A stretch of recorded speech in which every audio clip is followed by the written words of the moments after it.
Hello, welcome back, welcome to this channel, to this video, to this vlog. I wanted to start off another Hemingway vlog just because I have 2 books left of his that I want to read and I want to get to.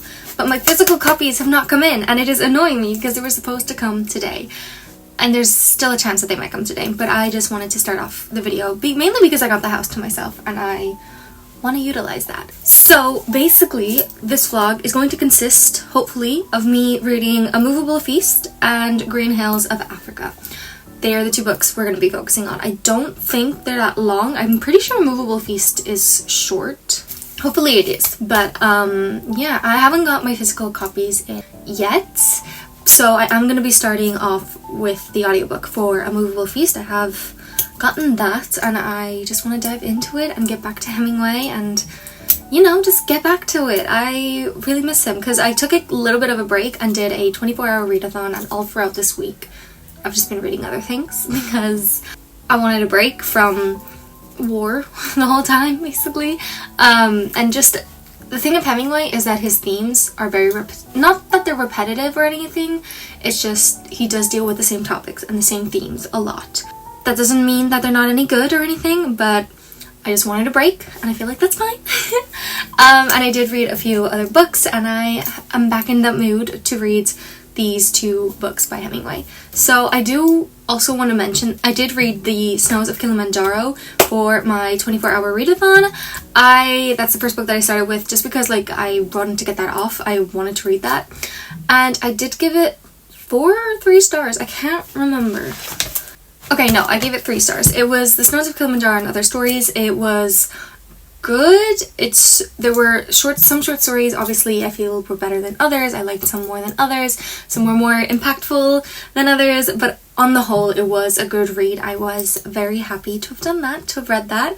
And yeah, I don't know what else to say about it because I do kind of talk about it a lot more in the 24-hour readathon, so if you're interested in that. But I did want to mention, just because I didn't really include it in this little Hemingway part episodes, I just wanted to start off the vlog, say hi, how are you all doing? Hopefully you are all doing well.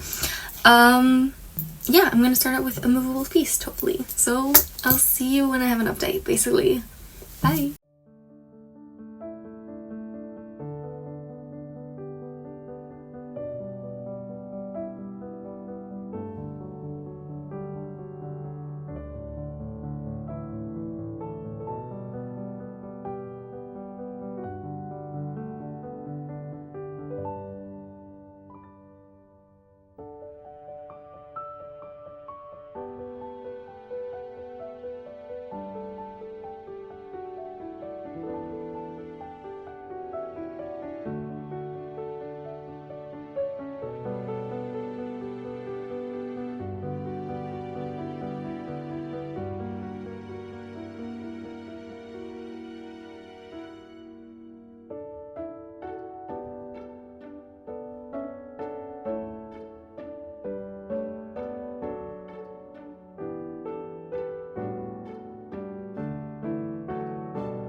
So I did finish A Movable Feast and I ended up giving it 4 stars. I listened to the audiobook mostly and I really enjoyed it. I wasn't expecting to enjoy it. I knew nothing about it going into it, so I didn't realize that it was basically Hemingway just being autobiographical and just writing about his own experiences in Paris.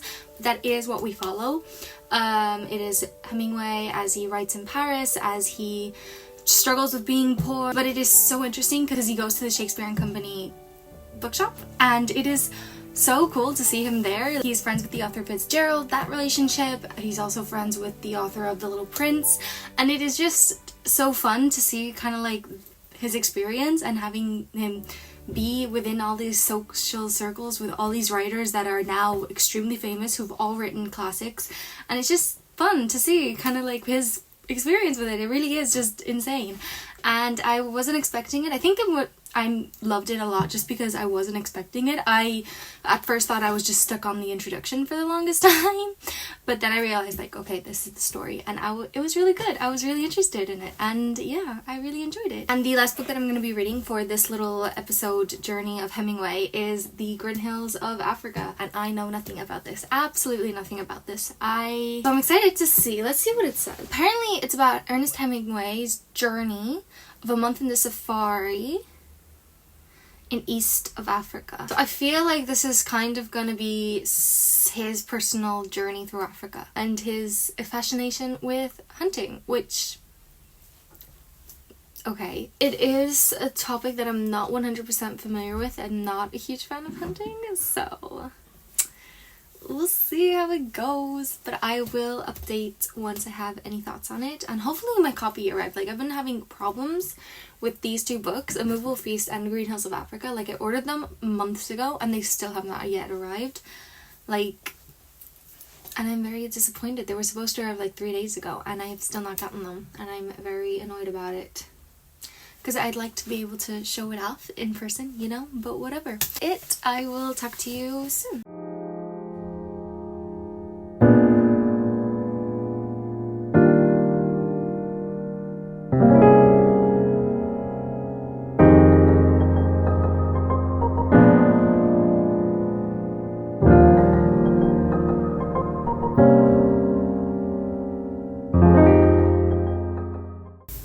So I just finished Green Hills to Africa, and I figured I could talk about it, say what I liked, what I didn't like about it, while I get ready to go. So Green Hills of Africa, I gave it 2 stars. Why? Because I didn't really like it. It is just not a topic that I really like, so we're focusing on Hemingway, and he basically recounts his journey to Africa and his hunts, and it is not some topic that I am particularly interested in as a vegetarian, or just in general very against hunting. So, you know, it wasn't the funnest time, and at the end of the day it was very repetitive in just the sense that it is just him hunting and he doesn't really go into depth. Like, it is breathtaking, his writing and the way he describes some things. At the end of the day, I just didn't like it. I don't have much to say about it. I'm kind of disappointed. I mean, I should have probably thought about it a lot more before reading it, because I feel like it's kind of obvious that that's what was going to go on. Yeah, that wasn't my favorite Hemingway book. I'm not explaining myself well at all. Basically, what I'm trying to say is that I don't know, all about hunting the whole time, and by the 10th kind of hunt I was bored. Basically, I didn't care about it, and I've been looking at reviews and I feel like a lot of people feel like the same, just that it's not his best work. Like, it is very similar in the way A Movable Feast is written, just because it is his autobiographical life, but it just wasn't the same, because obviously it's set in Africa, it's set with the hunting, and he gets jealous of his friend, and it's like a competition they don't really have, but like he turns it into a competition of who can get the biggest rhinoceros. So I'm not planning on owning that book. I feel like I didn't like it, so why would I own it? Because my Amazon package never arrived. I mean, granted, it was secondhand, so it wasn't really Amazon. It never arrived, so I've gotten my money back from that, but I still want to own at least A Movable Feast, because I did really enjoy that audiobook, and I would like to go in and annotate that at some point, because I just liked the little snippets of different authors that are well known, his time with Fitzgerald and all that, and I am interested in having that one. So at some point this week I shall go on a little bookstore. I'll go to a few bookstores and see if I can get it. I'll first hit up the secondhand bookstores, which I feel pretty confident that I'll find it at least one of them, just because one of them does do classics. I mean, they're not the prettiest editions, but one of them does sell a lot of classics. It's my go-to place for classic. And just in case I have other bookstores I can go to. Other than that, what can I say? I feel like I should talk a little bit about the movies, because I did watch all of the movies that kind of went with the books that have their own adaptation to it. Let's just go over here. So I watched, which ones have it? For Whom the Bell Tolls. What's it called? I watched For Whom the Bell Tolls, The Sun Also Rises has a movie, The Snows of Kilimanjaro, and A Farewell to Arms. So my favorite, I feel, is definitely The Snows of Kilimanjaro, and mainly it is just Gregory Peck. That man, all of his movies are amazing and great, and I love them. And he makes the whole movie, because without him, that movie, kind of boring, not gonna lie. And that was basically my favorite movie out of all of them. What else have we got? We've got Farewell to Arms. I feel like that was a mix between a short story as well, that movie. And it was good, just wasn't great. For Whom the Bell Tolls was interesting. I feel like they did it okay-ish, but obviously, I don't know. I kind of feel meh about it, and The Sun Also Rises, like, it is one of my favorite of the books that I've read, but I wouldn't say it's a good movie, mainly because the acting feels really stale in it, I guess. I don't know how to explain it. But it also has Ava Gravender, I think her name is. I don't know. But basically, if you're gonna check out any of the movies for Hemingway books, I feel like you should definitely check out The Snows of Kilimanjaro, and then go from there, because they're not all that great. But yeah, that kind of concludes what I wanted to read from Hemingway. They're all the books that I love. Let's just do a little bit of a wrap-up, shall we? Because, like, I read quite a bit, and I love how none of my editions match. Can we just appreciate that? Because that's kind of hard to do.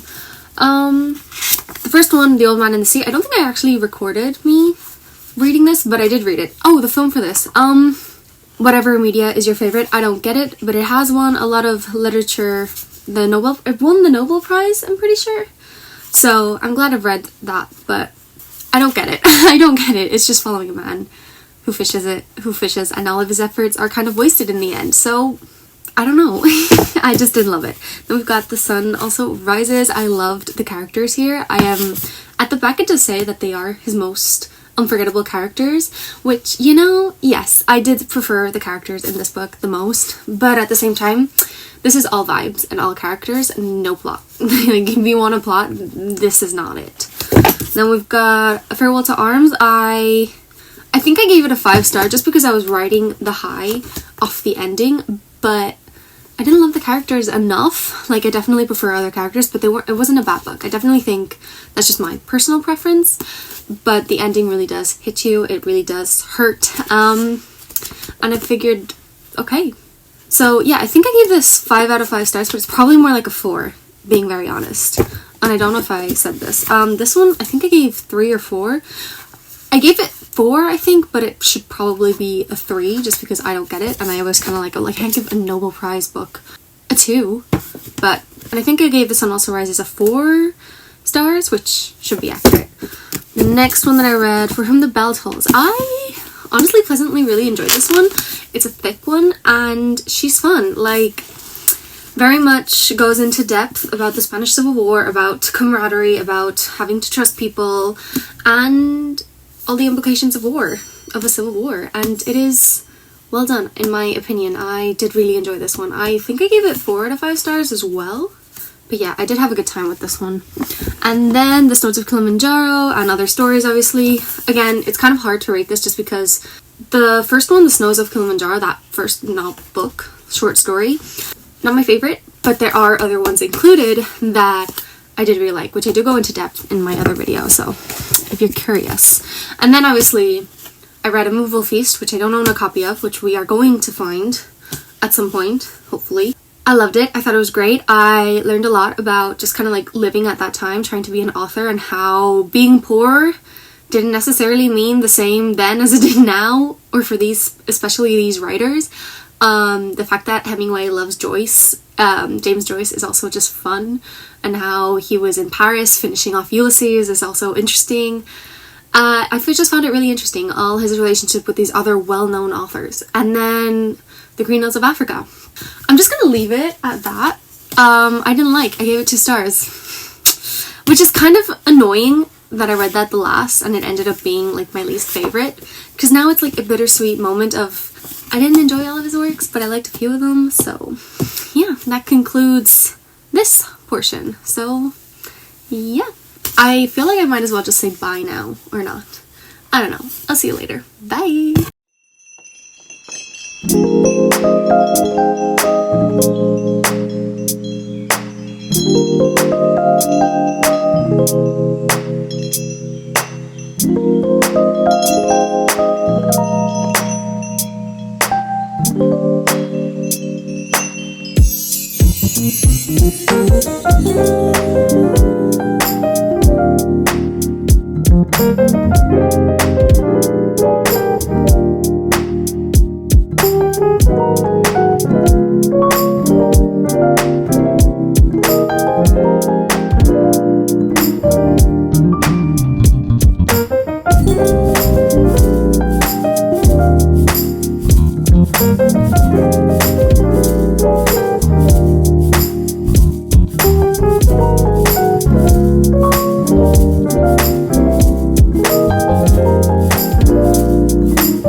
So, I went to the bookstore. There were some really good books there. I controlled myself and didn't actually buy as many as I wanted to, although I do think I'll regret not getting A Dowry of Blood. I was very surprised about the collection that they had. I was like, there's quite a few books that I was interested in, and that doesn't usually happen.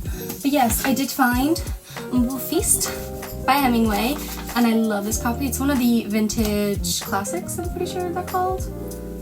The Red Spine vintage classic ones. Look at this. Ah! It's so nice, and they also gave me a little bookmark with it, which is great. I have a ton of these because I always go there, but read it, I got it, I found it, I loved it, and I might as well unbox something with you guys. It's actually a present for my mother, so you know, but it's a book, so I feel like I can talk about it a little bit here. And it is Heaven and Hell by John Kalman Stephenson. Now this book, I mainly got it because my mom's a fan of Iceland and literature, Icelandic literature, and she does really like Halldór Laxness, and I wanted to get her something along the lines of that. I'm getting her other things too. I feel like she would like this book, plus I've heard Emmy from Emmy Reads rave about this book, so I wanted to maybe see if she likes it, and then maybe I will give it a go too. And I am excited to give it to her and wrap it up and everything. But yeah, that's all for now.